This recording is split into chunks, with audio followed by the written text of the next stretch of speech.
Dans l'émission d'aujourd'hui, on va parler ensemble, on va plutôt faire une simulation pour voir jusqu'où est-ce que ça peut vous mener et jusqu'où ça peut tout simplement gravement faciliter et simplifier votre travail. Bismillahirrahmanirrahim. Assalamu alaikum wa rahmatullahi wa barakatuh. Bienvenue à toutes et à tous. Je suis heureux de vous retrouver aujourd'hui.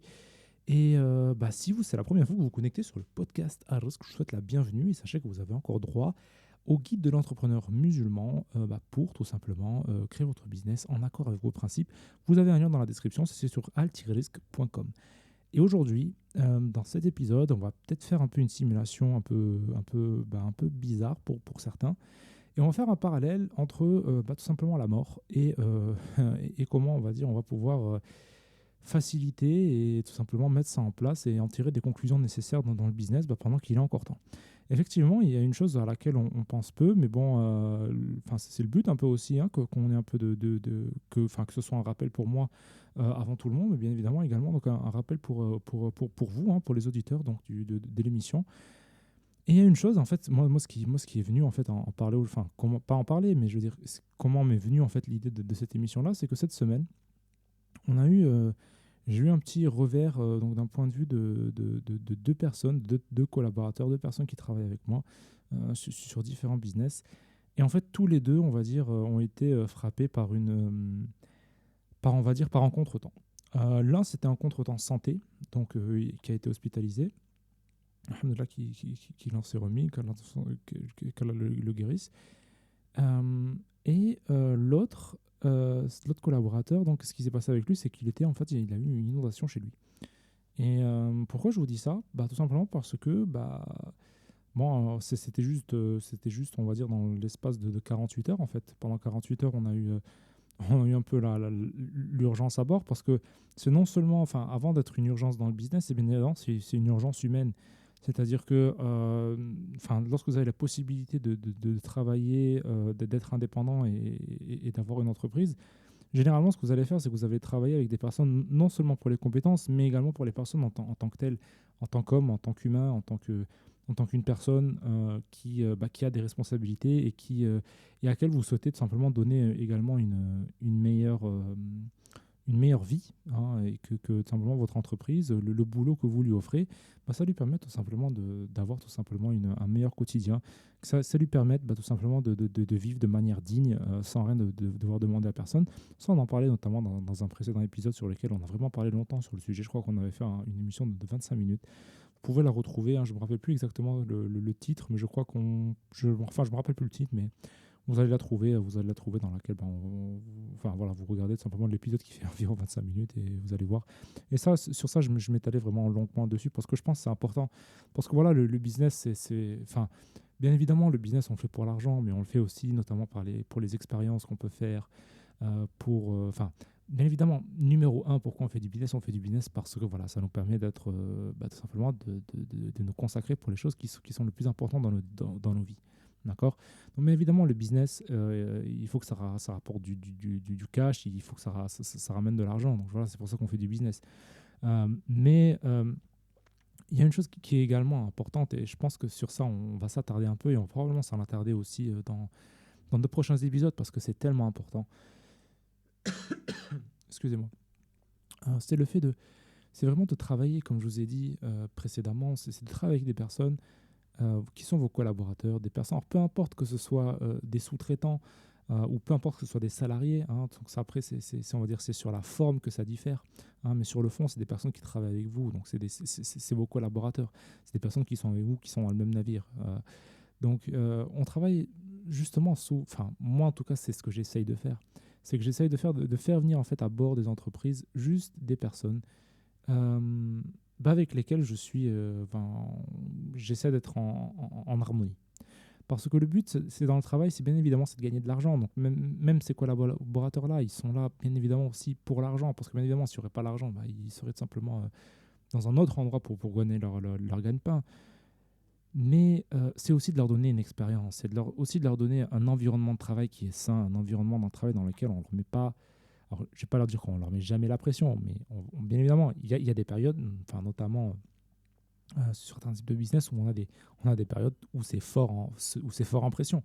Mais ça, je veux dire, ça, voilà, d'entrée, on le dit. C'est-à-dire que voilà, il se peut que des fois, que tu aies des moments dans lesquels il y a grave de la pression, dans lesquels bah, tu vas devoir peut-être travailler 12 heures. Mais voilà, je veux dire, c'est des choses qui sont passagères. Et bien évidemment, dans la majorité des cas, ça va pas être, ça va pas être le cas. Mais juste, voilà, des fois, par exemple, quand on est dans des périodes un peu de rush, eh ben, il va falloir que tu mettes du tien aussi, tu vois.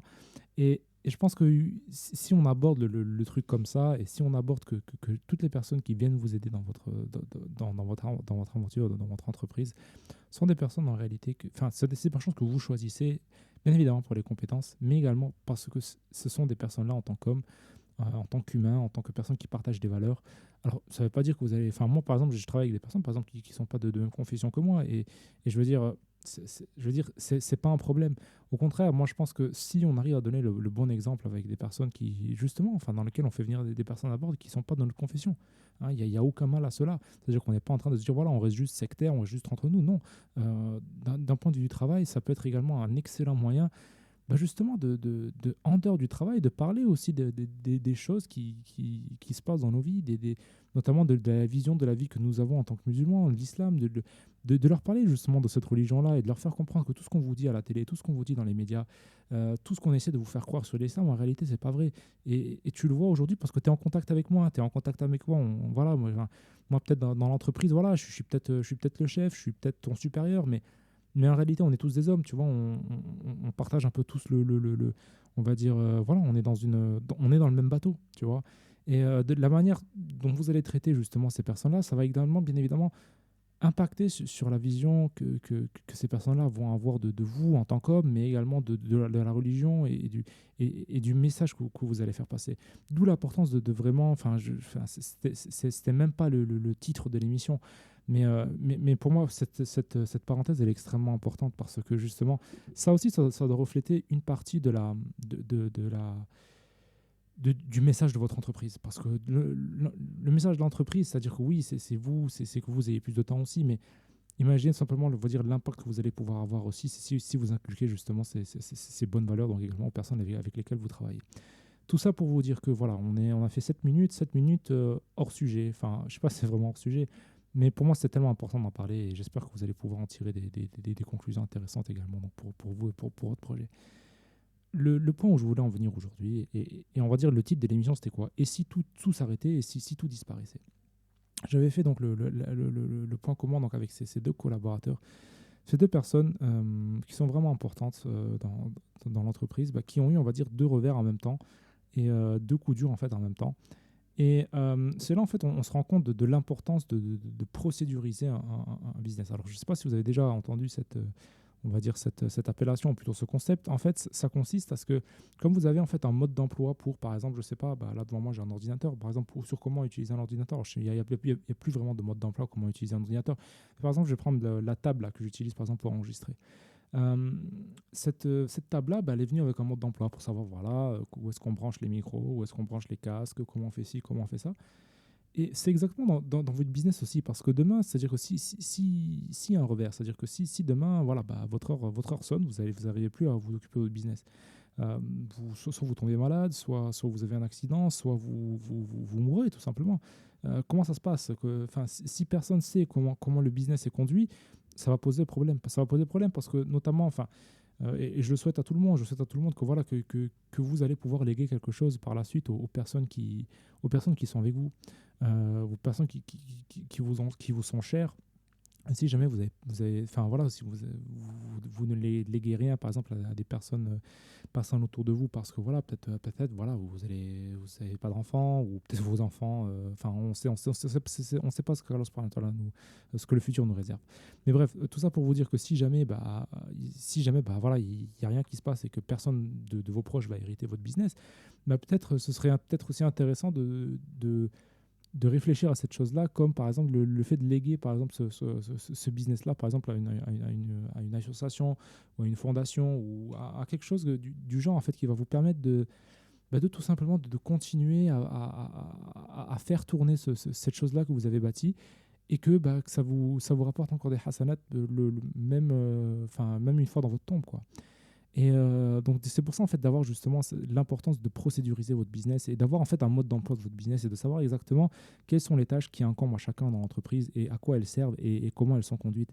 Et après, à partir de là, une fois que vous avez fait, c'est-à-dire que bien évidemment, on ne souhaite pas voilà, que nos collaborateurs du jour au lendemain disparaissent. Mais si ça venait à être le cas, et si nous, on venait à disparaître, si ça arrivait à être le cas, comment le business pourrait être conduit et c'est-à-dire que voilà, il suffirait juste en fait à une personne qui viendrait après nous ou une personne qui viendra à la place d'un de nos collaborateurs qui décède ou sur lequel il se passe quelque chose qu'on ne peut pas vraiment enfin quelque chose de fatal. C'est vrai que c'est difficile d'en parler, mais il faut qu'on en parle parce que ça fait pas partie quand même de la vie. Hein, de la mort fait partie de la vie. Et bien évidemment, en tant que musulman, on sait très bien que voilà, notre fin, elle peut arriver à n'importe quelle heure. Allah subhanahu wa ta'ala nous accorde donc husn al-khatima à vous ainsi qu'à moi. Et ainsi qu'à notre proche, bien évidemment, ainsi qu'à à toutes les personnes qui nous sont chères. Donc, d'où l'importance d'avoir justement de quoi procéduriser votre business.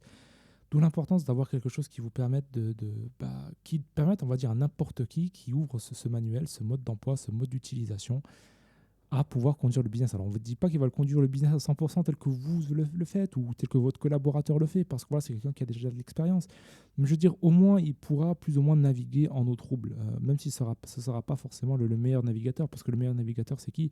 C'est les personnes qui ont déjà de l'expérience et c'est les personnes qui font les tâches jour après jour. Mais ça, c'est juste pour vous donner un truc que voilà, c'est-à-dire que même si, par exemple, aujourd'hui, vous êtes seul dans votre business, il y a forcément des procédures, il y a forcément des choses que vous pouvez procéduriser.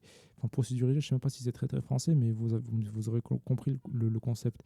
Mais c'est des choses qu'on va pouvoir, on va dire, mettre sous mode d'emploi dans lequel les personnes qui viennent après nous, ou une personne par exemple qui viendrait, ou tout simplement si vous êtes en train encore si vous avez fait encore tout dans votre business, c'est peut-être aussi l'occasion de le faire pour que comme ça, voilà, lorsque vous allez déléguer certaines tâches, eh ben, vous allez pouvoir le donner justement aux personnes, à vos futurs collaborateurs, c'est-à-dire qu'eux verront exactement comment vous pouvez vous y prendre, quoi. Et ça, je pense qu'on va en reparler notamment peut-être dans une formation, parce que je pense que ça mérite quand même qu'on s'y attarde et qu'on y consacre une formation sur comment déléguer efficacement, sur comment tout simplement organiser son business parce que c'est vraiment une chose importante parce que si votre business n'est pas organisé, votre vie probablement ne va pas être organisée non plus. Donc ça pour l'instant, je pense qu'on va peut-être en faire une formation. Pour l'instant, je ne sais pas encore. Je ne sais pas encore, dans tous les cas, si vous regardez cet épisode par la suite et que vous voyez qu'il y a une formation qui a été publiée, vous trouverez le lien de toute façon dans la description. Voilà, ça c'était la chose que j'aurais aimé aborder avec vous aujourd'hui. C'est vraiment penser à votre business comme une entité à part, comme quelque chose qui a besoin d'un mode d'emploi, parce que voilà, il n'y a que vous ou que les personnes qui s'attellent à la tâche, qui savent exactement comment elles doivent fonctionner. Et puis je pense que ce serait intéressant justement d'y passer un peu de temps, parce que, enfin, pas un peu de temps, même beaucoup de temps, parce que c'est vraiment une chose extrêmement importante. Voilà.